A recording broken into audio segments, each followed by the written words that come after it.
on non-monogamy since before I got into that relationship. I always thought it sounded great in theory, but that I would struggle too much with jealousy, so I didn't pursue that. And then about a year into the relationship, when I realized there were all these things I wanted to do, like I drafted emails to my partner that I never sent, like confessing that I wanted to be non-monogamous. So it was definitely on my mind for a while. Welcome to Normalizing Non-Monogamy, the podcast where we interview incredible people from across the entire spectrum of non-monogamy to hear their fascinating stories. We strive to bring guests on the show who have a healthy approach to non-monogamy. However, it's important to remember that everyone does it a little bit differently, and the views and opinions expressed by our guests do not necessarily reflect our own. Additionally, we produce this show for entertainment purposes only. Please be aware that we aren't doctors or therapists. Consult a medical professional for anything regarding your health that you might learn about on the show. Enjoy! Well, welcome to episode 251. We're Finn and Emma, and today we have a wonderful conversation with Suzannah, who is a feminist writer, certified sex educator, and a sex and love coach. Yeah, we have a fantastic conversation, and we're so grateful to her for coming on. Actually, we found out about Suzannah because she wrote an article for the Washington Post about polyamorous people and commitment ceremonies. And so we'll put a link in the show notes to that. But we reached out and she was like, heck yeah, I want to come on. So a huge thank you to her for doing that. As Emma said, we have a great conversation about a lot of different things, but one of the things that kind of floats to the top is about going to sex parties as a solo person and the confidence and social EQ that comes from that. And also just some of the challenges around that. So yeah, it's a super powerful conversation around that topic. It's amazing. So again, thank you, Suzannah. And for anybody listening who wants to learn more about her, links to her website and all of her work are in our podcast show notes at our website, normalizingnonmonogamy.com. You can click on the podcast tab, or in your podcast player show notes, there are links that will take you directly there as well. And now, for anyone who is a subscriber to our premium feed, we will jump right into the interview. And for the rest of you who are not, we're going to tell you a little bit about what the premium feed is and a couple of community announcements, and then we'll get into the conversation.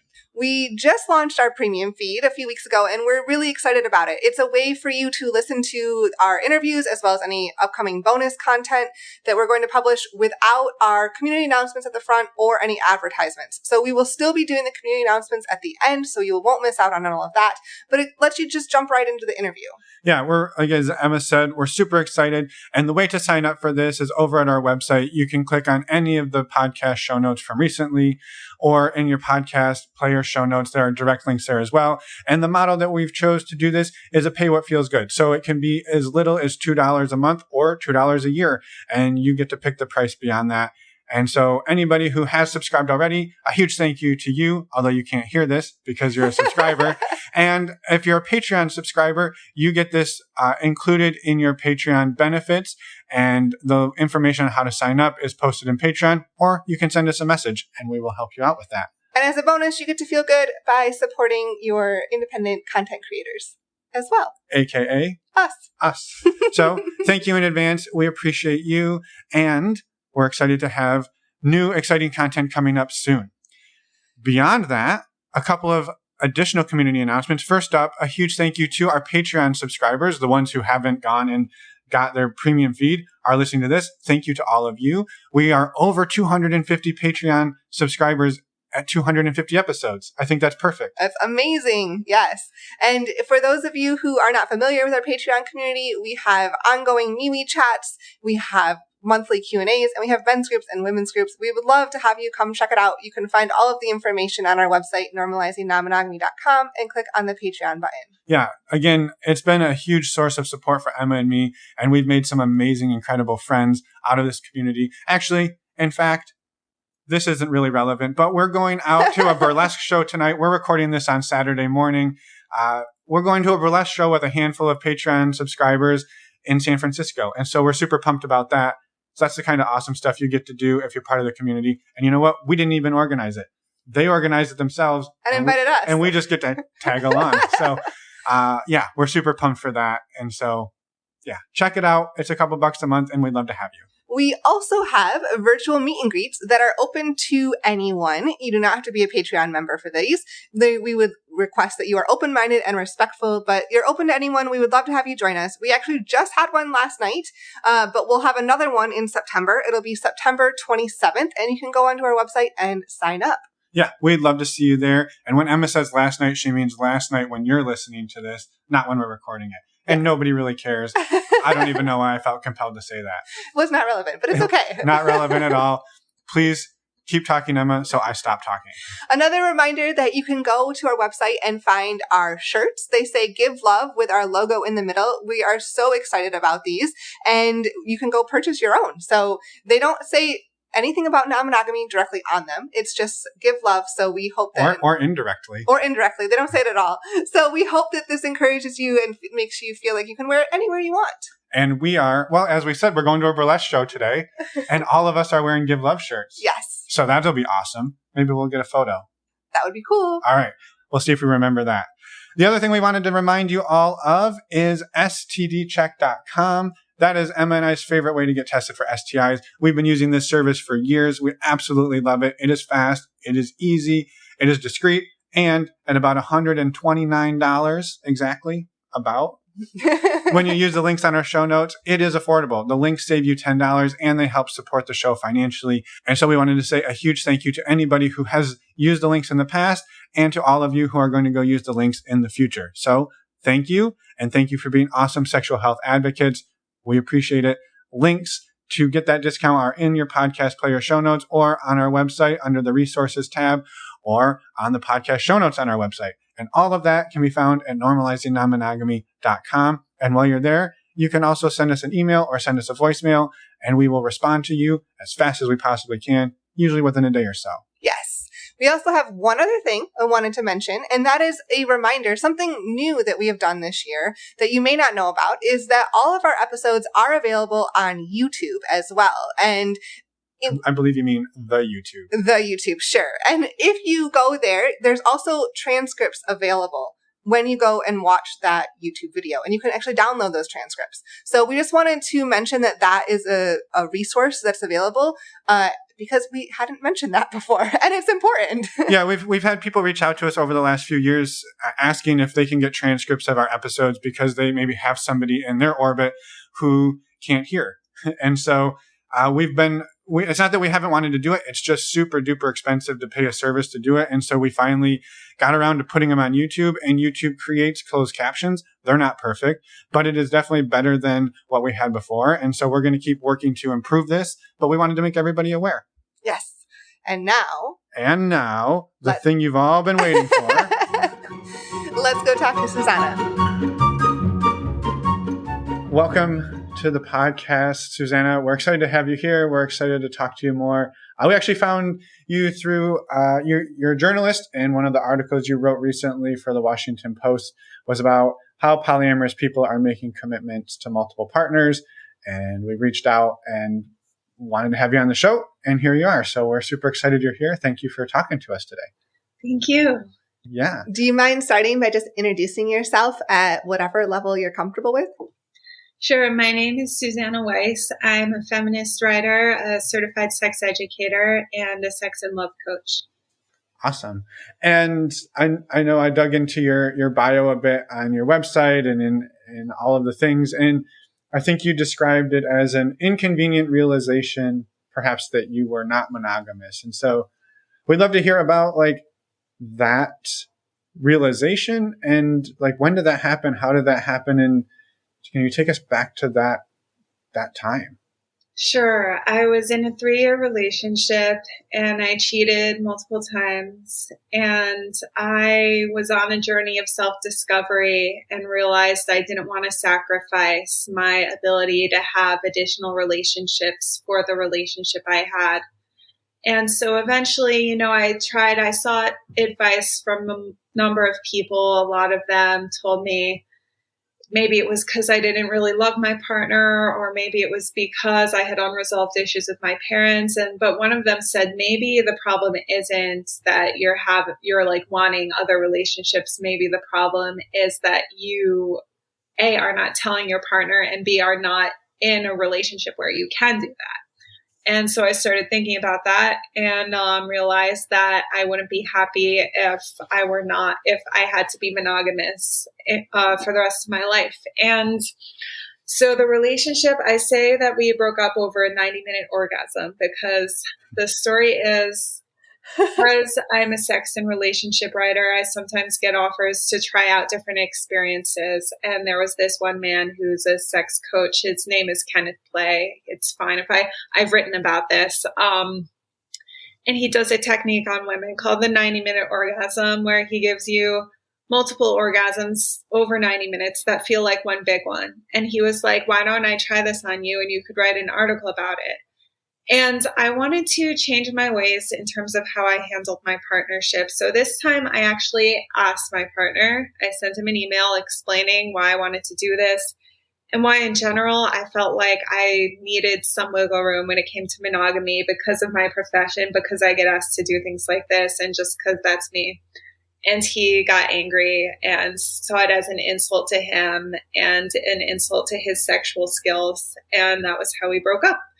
And I got to have the 90-minute orgasm. It wasn't actually a 90-minute orgasm, but it was a session where I learned a lot and got to explore all these aspects of my sexuality without guilt. So I'm very grateful that that happened. Yeah. Wow. That's quite the experience. And I think, like, leading up to that, had you really heard of non-monogamy, or like, was it like, oh, I know this is a thing, but I know I can't bring it up to my partner? Or was it like, I just didn't even know that this was really a thing out there? But it sounds like, being a sex and relationships coach, my guess is you've heard of it, but I don't know. I'm curious. I had known about non-monogamy since before I got into that relationship. I always thought it sounded great in theory, but that I would struggle too much with jealousy, so I didn't pursue that. And then about a year into the relationship, when I realized there were all these things I wanted to do, like I drafted emails to my partner that I never sent, like confessing that I wanted to be non-monogamous. So it was definitely on my mind for a while.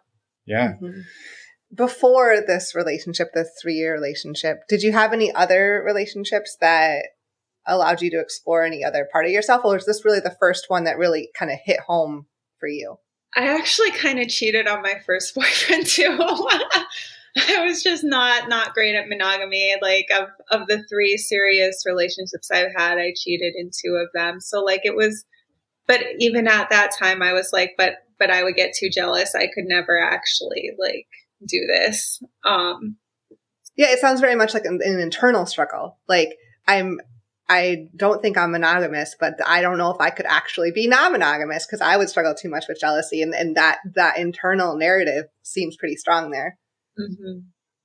And yeah, after that relationship ended, I kind of surprised myself in that I was able to date multiple people and not really be jealous because we were all clear about what role we had in each other's lives and we were all on the same page. So there was I feel like if it were a situation where I haven't actually been in a serious relationship that was non-monogamous, so it remains to be seen how I will handle that. But I surprised myself in my ability to date multiple people who are also dating other people and be fine with it. Yeah. And this was after that 3-year relationship ended, correct? Yeah. Yeah. About how long ago was that you you ended that relationship? And then it sounds like after that relationship, you sort of were like, yeah, we're not going back to the monogamy. We're not, like, clearly not cut out for it. I keep having infidelities and like there's so much that I want to explore. How long ago was that?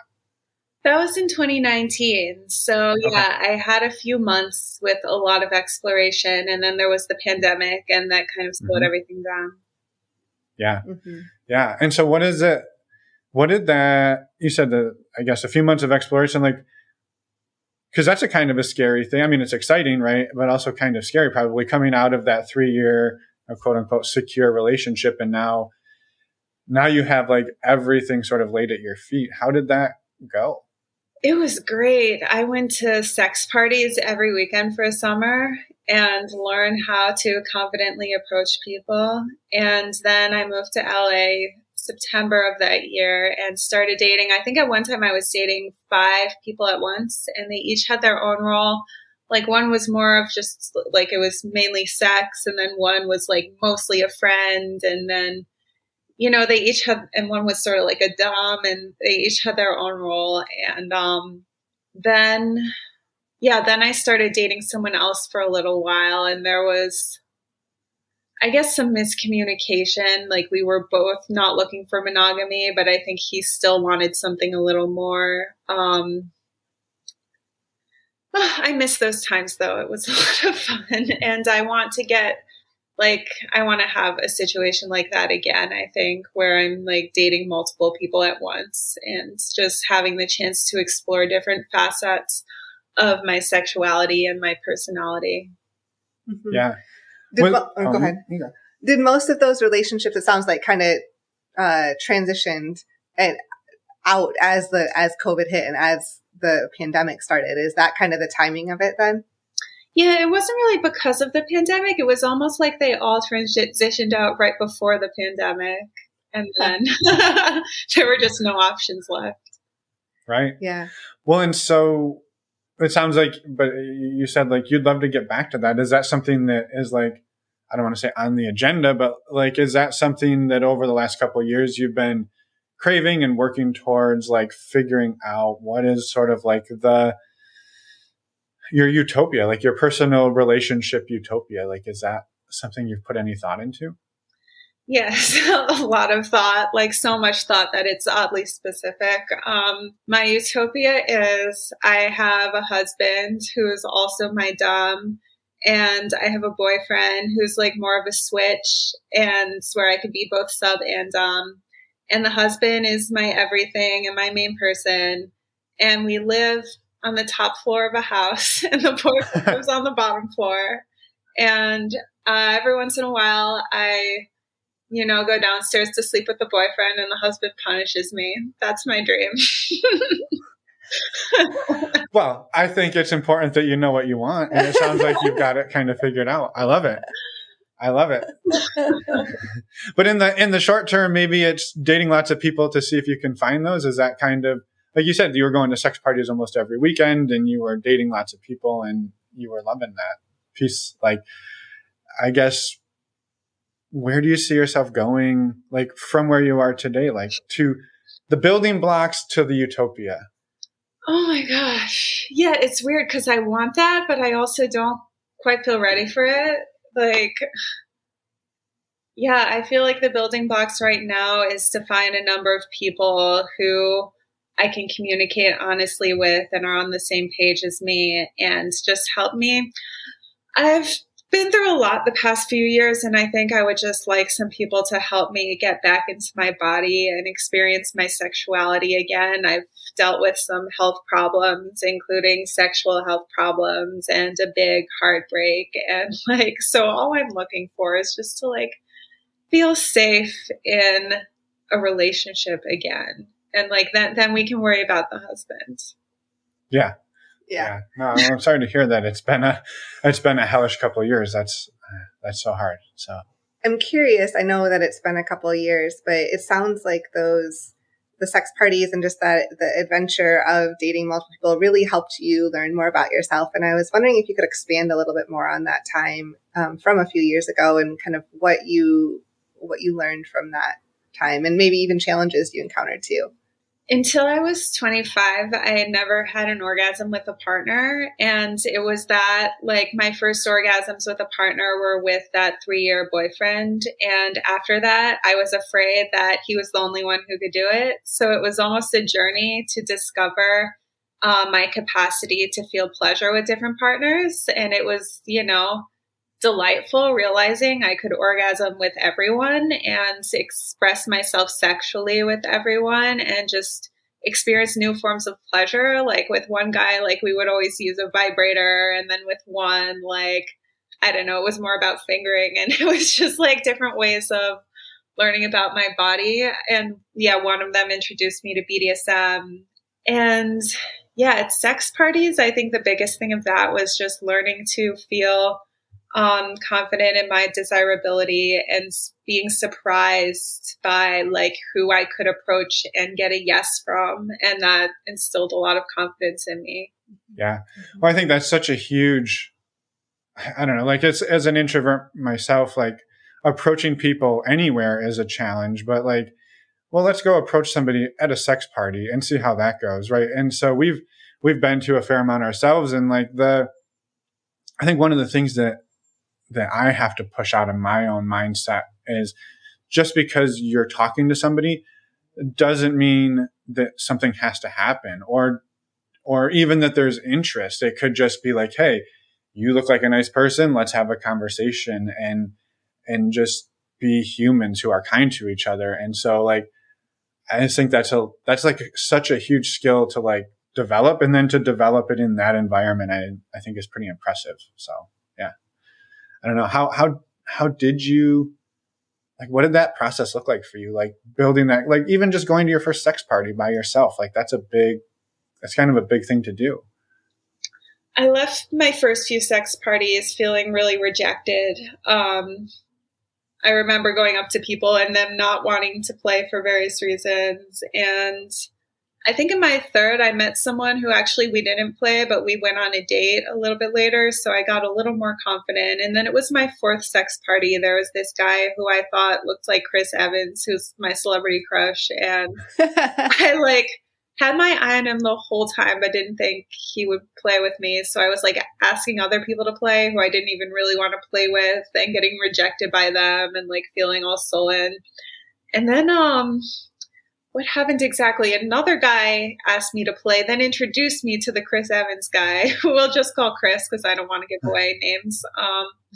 And then he was like, "Oh, does this beautiful lady want to play with us?" And I was like, "What?" Like, and then I realized like people were much more gentle on me than I was on myself. Like he was thinking of me as a beautiful lady, and I was just like, "Oh." And then we started talking, and then I asked him to go to the playroom, and he said yes. And that was this big realization, like they were all a family, and the people who had like not wanted to play with me, it wasn't because they were judging me. It was because like they either were there with their partner or they weren't in the mood to play at all, or they just, I don't know, weren't comfortable for whatever reason. And it was just like, oh, we're all a family. People here aren't like evaluating me the way that I'm evaluating myself. And the more I think I projected confidence and was less awkward, the more like I got yeses from people. Mm-hmm. Yeah. Well, and it's interesting because in that environment, you almost have to reframe things for yourself. And like what you just said of maybe it's not me, maybe it's just things going on for those other people. And maybe it is me and we're just not a good match, but like you have to kind of reframe and just keep trying. And I give you a lot of credit for going to multiple parties and not giving up. Like a lot of people would go to that first or second party and be like, screw that. Like this isn't for me, but you kept at it and learned. And well, and even in that same sex party, like talked to multiple people about playing and sort of getting rejected and still kept at it. So like you were spot. That's exactly what I was going to say. Like the fact that you went to like 3 and it took till the 4th one, like, I know for me, like, man, it would be hard to keep going back. Like, and so I think just good on you. Like, that's awesome. But at the same time, look at like that. It's inspiration because we are all human, and you know, it's easy to sit in that rejection and be like, well, that's just not my space. But look at what happened when you kept going back and then learn to like grow, you know, see it as a family and become like more confident in yourself. And so, well, I was curious, do you have any tips for somebody who's going to go like the first time you go, or like as a solo person, right? Because it's kind of an intimidating environment to show up even with a partner, but like to roll up solo, whether like regardless of gender, like that can be an intimidating place. And I'm curious your perspective on that. My advice would be to come looking to make friends and talk to interesting people, but not to expect something to happen sexually or romantically, because even if there are people there who are interested in you, you may not be interested in them and vice versa. And it's just, you don't want to force yourself to do something you're not totally into just because it's a sex party and you feel like you should. Just like accept the fact that maybe you will just make friends and that is a great outcome as well, because you'll learn really interesting things by learning their perspective on sexuality and just observing people. Yeah. I love that. And I'm curious, as like a solo female showing up to that space, we've actually heard from people in previous episodes around this, but like, I think there's such a stigma or a quick jump to like, oh, it's unsafe. Like, how could you ever go to a sex party as a solo female? And I know we're playing into all sorts of stereotypes there, but I am curious, like, what was your perspective on that, and how, like, obviously if you go almost every weekend, it couldn't have been that unsafe. So I'm curious, like, how was that? There are some clubs that make a point to be feminist and sex positive and consent forward and have a good reporting policy for creepers. Even at those clubs, I've had to report people for various things. I've been to sex parties where people have made comments about what I look like, where people have grabbed my ass without consent, like put my hands places without my consent. Like this, it enrages me. And I think I almost enjoy getting people in trouble. It's like, I don't know. To me, I could go to sex parties knowing that that's a risk and that if that happens, I'm going to feel so empowered, like getting these men in trouble. That's how I think of it. Yeah, well, and I think that's a great, like, and I know that's really not it's not like you go there like, I'm going to bust 5 people tonight. But I think the opposite is people are so afraid to ever speak up. And I think that's part of why this can happen, right? It's, oh, well, I can grab her ass and she's never going to turn me in. And it's like, no, this is your last time at the club now, right? Or it should be. And so I think the opposite of what you're saying is the just complacency and silence. And that's where this behavior gets like bred and reinforced. So I think good. Yeah, I love it. You know, so this was all, I'm trying to paint a timeline. So this was all in 2019 timeframe ish, correct? Like when you went to these clubs and had all those experiences. I've been to sex parties since then. Okay. So it continued. Awesome. Despite COVID and all of everything that's happened with that too.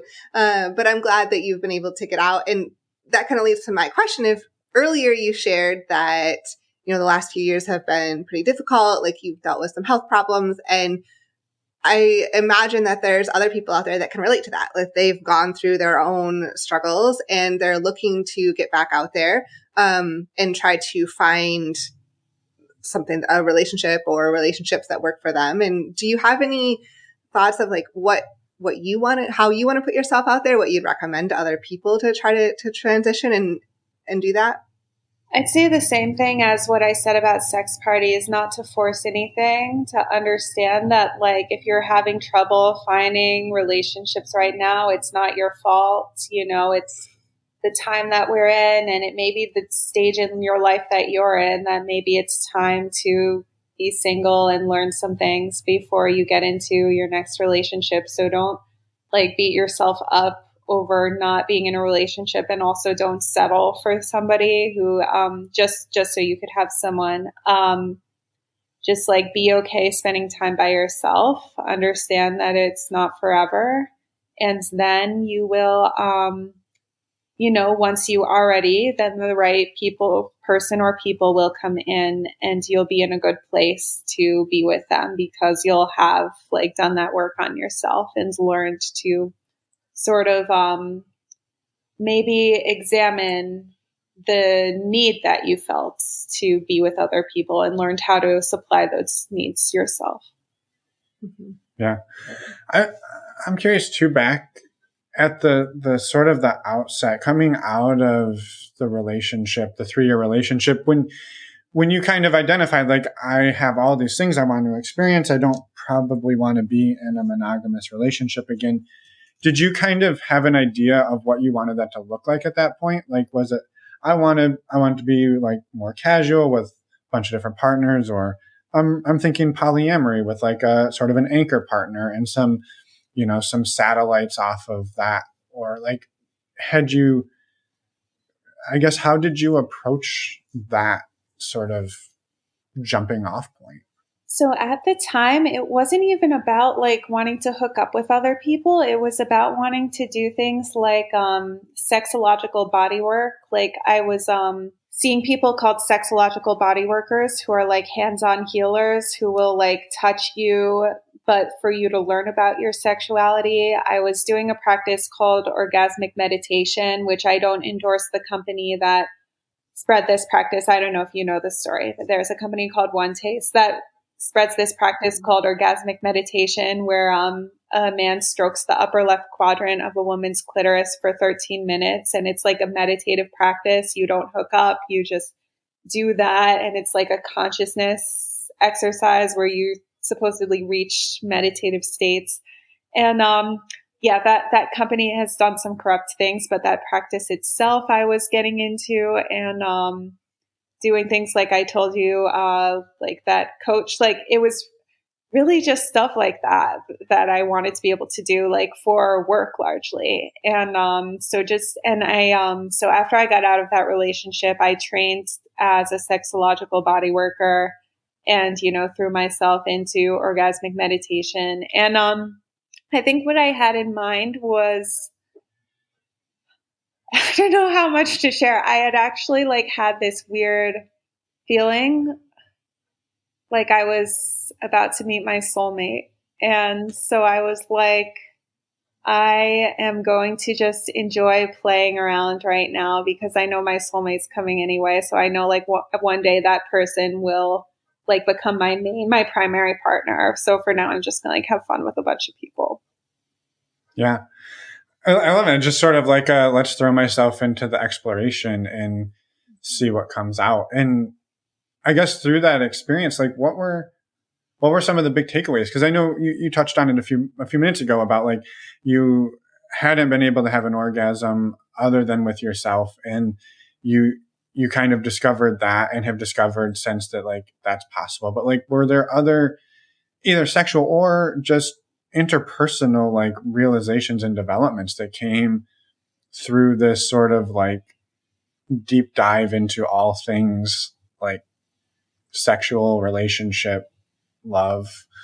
I learned how to figure out what people's place in my life is and how to truly honor and respect that particular connection and not try to mold it into something else. Like we usually group everything together. We think someone should be our sexual partner, our romantic partner, our best friend. And what I found was like, some people are more like romantic partners who you occasionally have sex with, and some people are more like sexual partners who you occasionally hang out with, and some people are more like friends who you occasionally cuddle with. And there's this whole spectrum of relationships. And like I feel like non-monogamy really allowed me to just like sit and focus on the other person and me and our connection and not try to fit it into a script, because I could fill different needs with different people. So I didn't have to make any one person fill everything. So with each connection, it was just like, what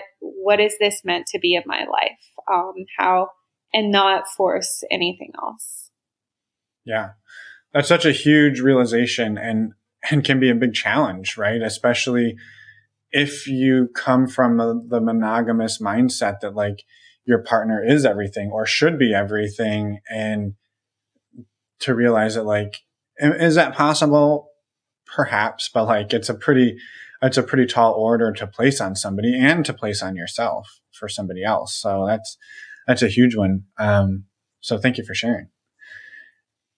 Along those same lines, I think is where did maybe kink or BDSM or power exchange come into play for you? Because you said part of your utopia is your husband Dom, and you two live above your switch boyfriend. So where did your sort of exposure and interest come into play for kink? It was first at a sex party when somebody spanked me and called me a bad girl, and I thought it was fun, and so I told future partners about that. And then I met other people who were into BDSM, who I enacted different scenarios with, nothing terribly hardcore, but just like verbal stuff like that and spanking and a little bit of role playing. And I'm still discovering that. But I think I realized that I think because I'm kind of a dominant person in life, I enjoy being submissive, but I also have a dominant side. But I just have this burning desire to submit to a man. And I'm still trying to work that out and how that fits into my feminism. It's almost like it doesn't really have to fit. It's almost just playful and fun. Yeah.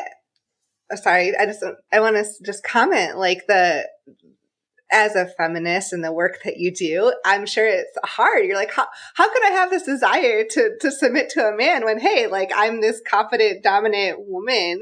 And I don't know.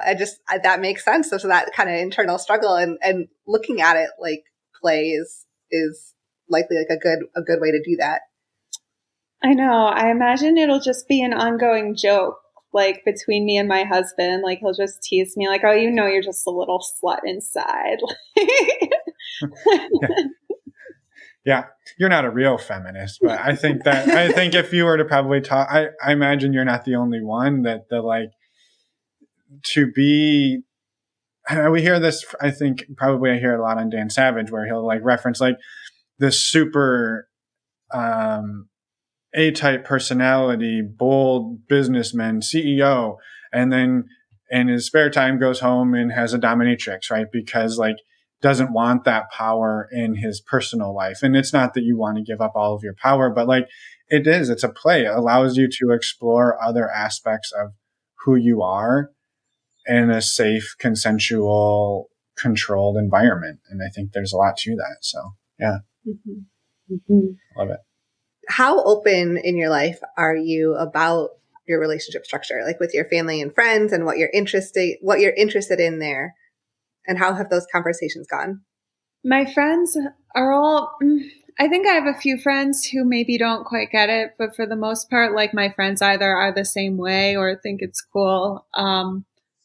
But I haven't actually told my family. I feel like my parents would find it weird, and I don't want to have that conversation unless I really need to, which will probably be if I'm actually have like a serious relationship that's non-monogamous, then it'll probably come up. But otherwise, I don't want to bother them. Like, I don't want to have to deal with that conversation if it's not necessary. Although I am presenting at a conference in the summer about unlearning toxic monogamy, and I haven't told my parents what I'm presenting on. They just know I'm presenting at a conference. So that's like in the back of my mind, like maybe I do need to talk to them about it.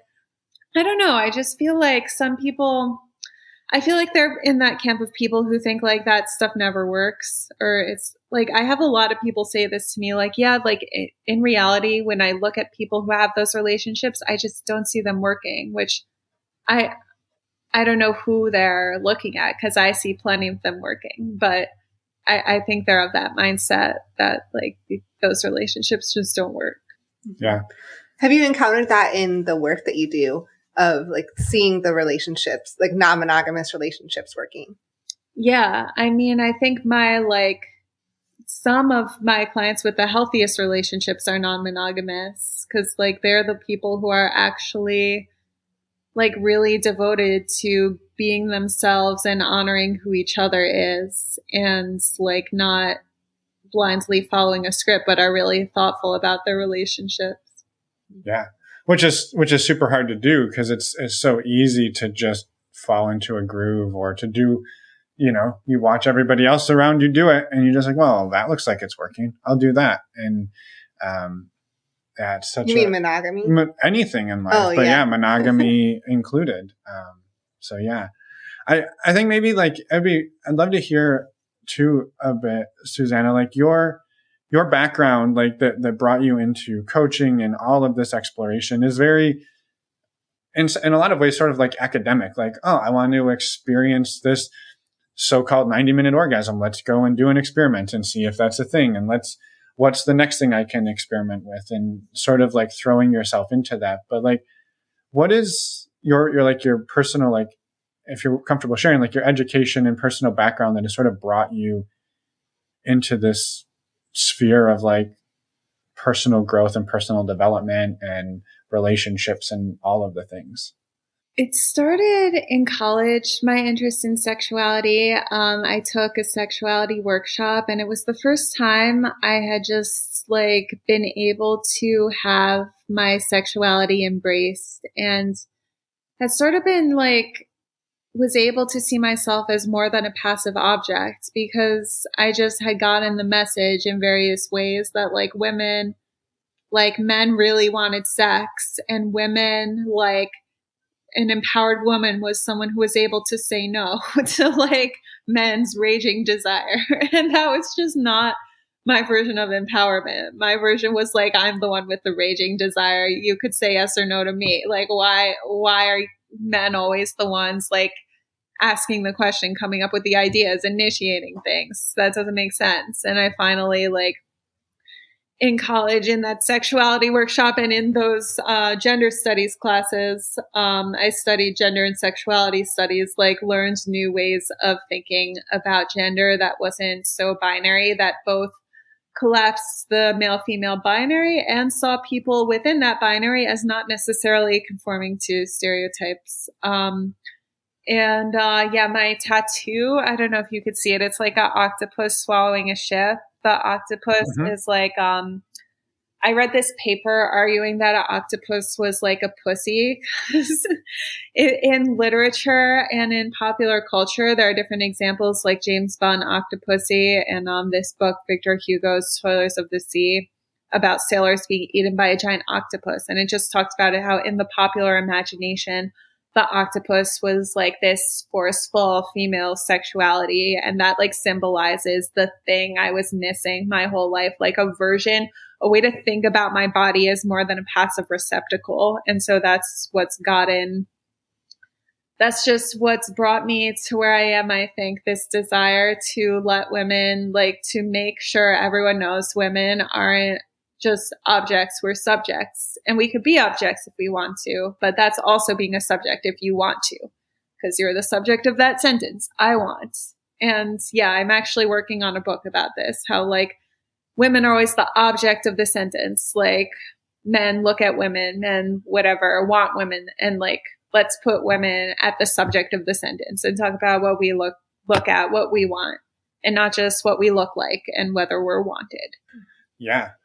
No, it's amazing. I think it almost plays right into like you showing up at a sex club and being like, I'm here, I'm going to ask for what I want. And like, you kind of taking like all of the theoretical stuff that you read about and learned about, and then like, I'm going to go put this into practice, or I'm at least going to give it my best shot. And well, it sounds like what you did. Like you learned about it in college, right? And then just started growing from there, correct?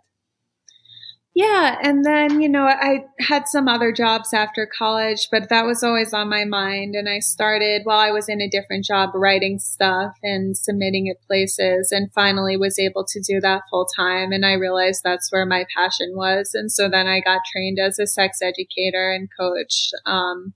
And I'm probably going to get trained as a sex therapist, actually. That's my next step. Because it's so fun to talk about sex and write about sex and have sexual experiences. I just want to I want my life's work to be having amazing sex and, teaching other people how to do that and writing about it and making art about it. But my dream is that my job is to have amazing sex. And that's my number one priority. Yeah. And help others do the same, right? Yeah. Mm-hmm. Yeah, it's amazing. And I don't know. I love that you like go after that. And I think it's, I don't know, it's inspiring. I think, you said that earlier, like it's inspiring and I don't know. I know it seems stupid. Like I keep coming back to like you going to like multiple sex parties, and especially feeling rejected. And like, I just think that that's such an empowering thing to like go and then come home and be like, okay, well, I don't know. It didn't really go the way I wanted. I felt rejected. I felt a little bit demoralized, but like, I'm going to go back and I'm going to go back and I'm going to go back, and like really finding that power and creating that power for yourself. And I don't know. I find it really inspiring and impressive, and I don't know. I appreciate you sharing that. And yeah, I don't know where I was going with it particularly. I kind of see the tie into that, like the feminism and the like, you don't want to be the object, you want to be the subject, and you're going to take control of that. And so, yeah, I don't know that I have a solid ending to that thought, but I don't know. Well, I'll transition a little bit. Thank you. One thing I would love for you to touch on a little bit is sexual health and safety, and navigating how you've navigated that at sex parties, and how you work with people to navigate that, because it's part of sex, right? For sure. Yeah, I think it's really important to like know your own boundaries and know that you don't have to do anything. Like, I don't want to be on birth control. I don't want to deal with the side effects. I just want my body to be in its natural state. So like, my method is I tell people I want you to use a condom and I want you to pull out. And I feel like I felt really guilty saying that at first, because that's like, what do you mean I have to do both? But but I think that just goes to show how we privilege male pleasure. Like, women have to deal with these shitty side effects so that a guy can like come inside us. Like, I don't think that's fair. But I'm getting off track. I feel like men need to take more responsibility when it comes to birth control. And I wish there were a birth control pill for men, but I feel like men should be willing to, use condoms and or pull out and or whatever. And because birth control, there's like so much stuff about it that we don't get told.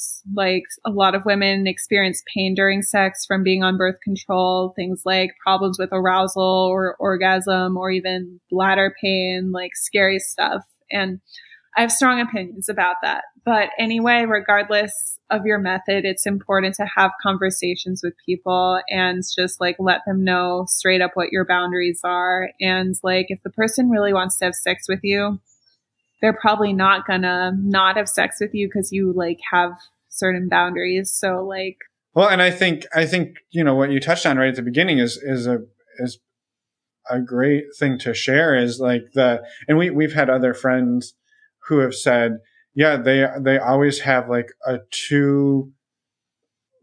two-step method to prevent particularly pregnancy. So if it's like maybe the guy has had a vasectomy and wears a condom, okay, then you are now okay to come inside me. But if not, you're pulling out and you're wearing a condom. And if you don't like that, then like, go have sex with somebody else. And like, being able to lean into that and hold those boundaries is so empowering and powerful and important. So yeah, I think it's spot on. Yeah.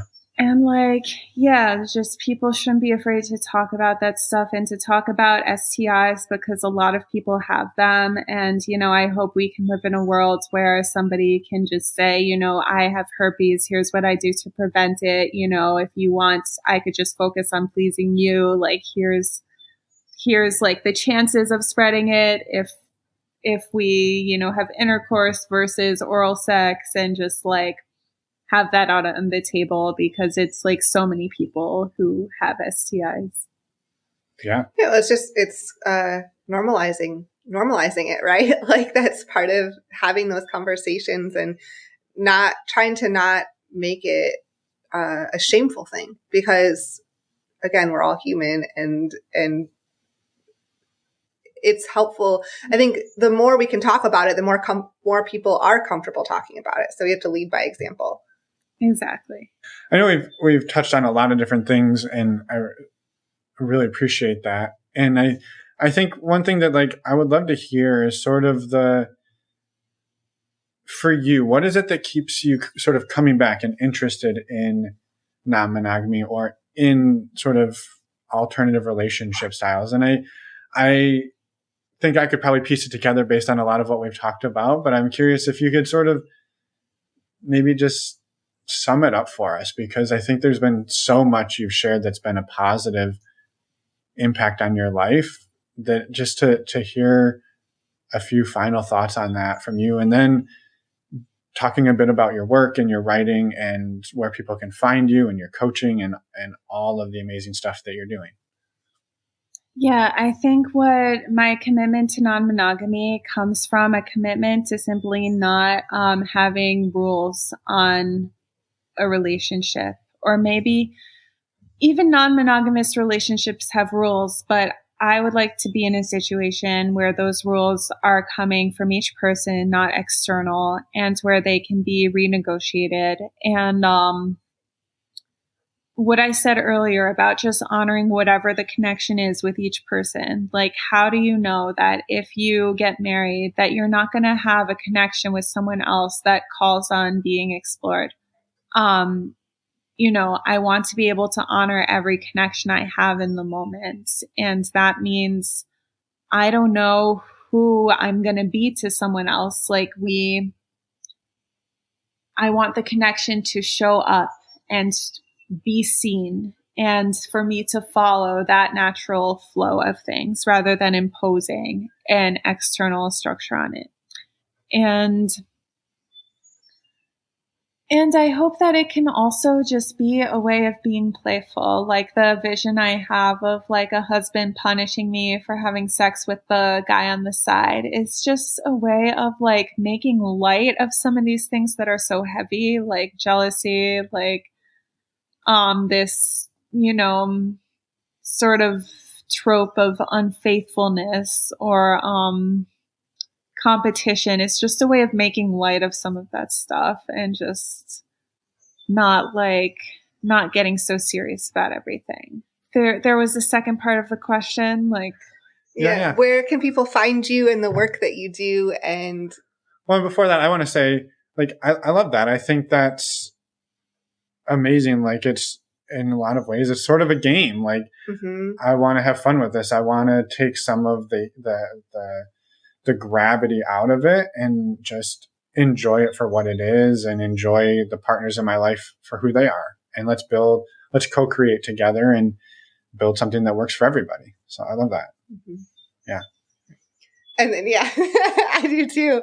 I thought you were going to continue there. But we'd love for you to just plug your work. Where can people find you? What can people expect when they work with you? That type of thing.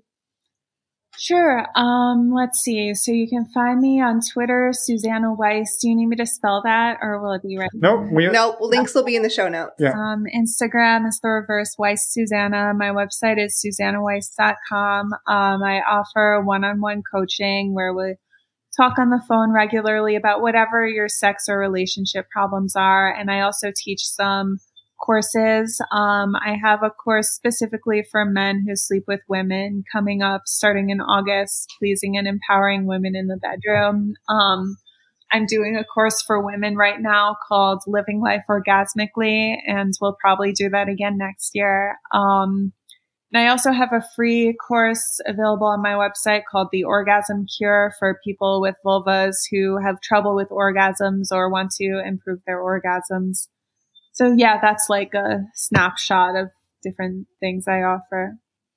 Yeah. And thank you. And the training that you've received, you said like next up is sex therapy. But what has the training up to this point looked like for you to sort of dive into all of these different modalities of work? So yeah, as I said, I trained as a sexological body worker, which I actually don't practice. I don't do hands-on touch, but I use some modalities like embodiment practices like breath work and movement, and like sort of working with the idea of experiencing full body pleasure. And I also have done 2 different sex educator trainings. That's information about sexual health and intersectionality and like sexuality as experienced by different groups of people. I trained actually as a birth doula and a postpartum doula, and am looking for more clients who have issues around sort of parenting or pregnancy and things like that, and do a little bit of that now. I'm currently training also as a sexual assault counselor to sort of better help people with trauma. And I'm doing a lot of trainings this summer. I'm doing also a yoga teacher training, which I feel like will help with the embodiment stuff somehow. And I'm also just starting an online master's program in sexual health through the University of Minnesota. And hopefully we'll also be starting a marriage and family therapy program in the fall. I'm attempting to do 2 master's programs at once, which I don't know how that's going to work, but I think if one of them is part-time, I'm really hoping I can make it work, because I want to like get my sex therapy certification, and you have to actually become a therapist first. Like, I don't know how I'm going to do all of it, but that's, what I've done so far. It's exciting. Yeah, it's amazing and exciting, and probably a little daunting too, but you'll make it work. And why not try, right? So that's awesome, and good luck with everything. And thank you for sharing everything that you have. Is there anything else that sorry, go ahead. I have a thing. You're about to talk. You can tell I'm about to talk. Well, I know you also, we found you through your writing with the Washington Post. And are there other, again, we'll put links in the show notes to your website, but other places people can find your writing, and what do you typically write about, and from what perspective?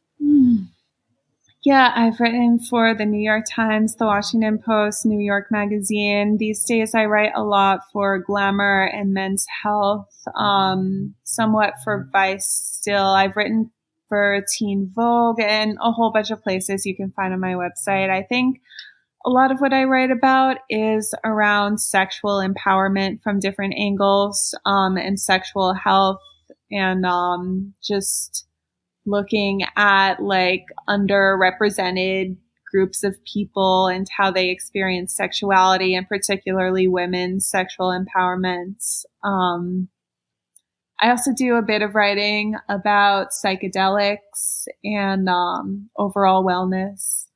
Yeah, love it.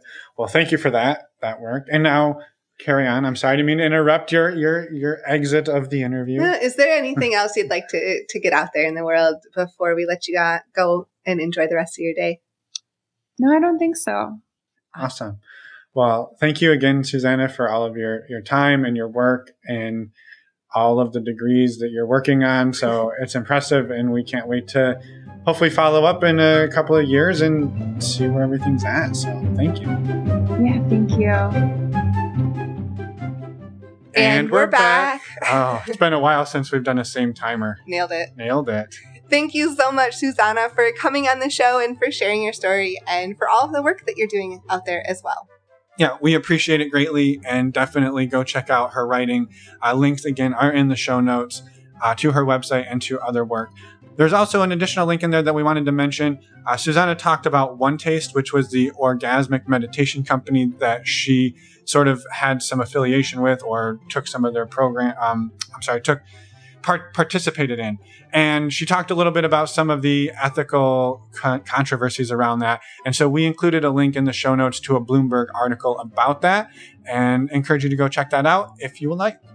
Before we let you go, we just wanted to recap the community announcements for you. So first up, we have 250 Patreon members, and over 250. We're super excited about that. If you're interested in checking out our community, we would love to have you. We have ongoing MeWe chats.